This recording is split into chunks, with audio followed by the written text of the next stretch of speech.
what are the biggest challenges that I've faced in 30 years? I mean, there's challenges every single week. That's what makes the week interesting, really. But obviously, there were two huge ones which were completely outside of our control. The first one being the credit crunch, when we had clients ringing us up telling us that they thought that their bank was going to go bust that day, and all of a sudden, this massive contraction to the economy. And we looked at it and thought, well,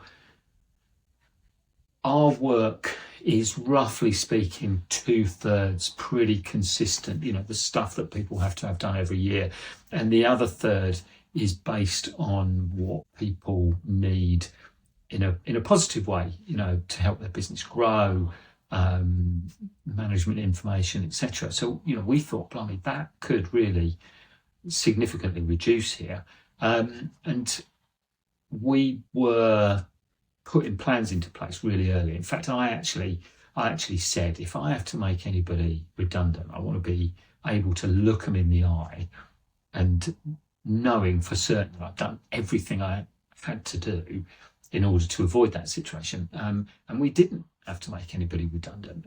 We identified one particular area of the economy where we were really good, a little niche area, and we marketed really heavily into that area and signed up loads of business.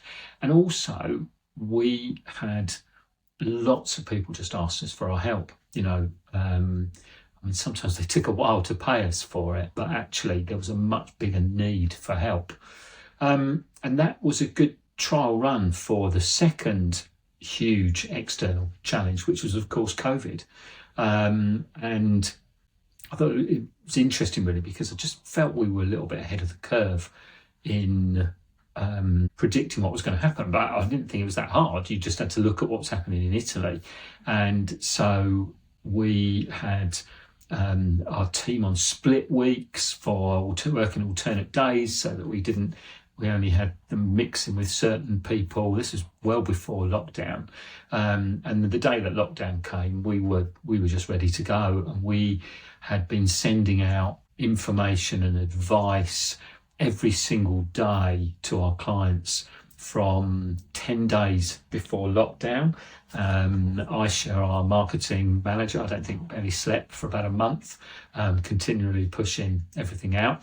And we just got loads of referrals for new work because we were the ones that were telling everybody about all the things that they could claim for, or just all little ideas about what they could be doing with their business in the downtime.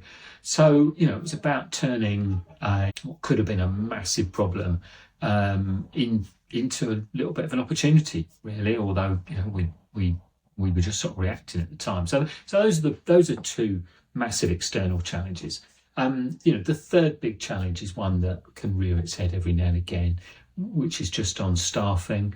And when we'd had some good years of growth and our recruitment process through the trainee way that we go hadn't brought us enough staff, we'd sort of taken one or two people on through agencies sometimes, and they came from other firms and they came with bad habits. And I could a couple of horror stories of people that worked for us and just caused so many problems in terms of their work, in terms of the problems that they caused internally. But that's been quite a while since we've had those challenges. Firstly, we think a long way ahead in terms of our recruitment, and secondly, we put some internal rules in place to do with behaviour that we tell people at interview. We have this funny little quirky rule that we say to everybody that if two people want to go to lunch together, that's fine. If three people want to go to lunch together, they have to invite the whole office.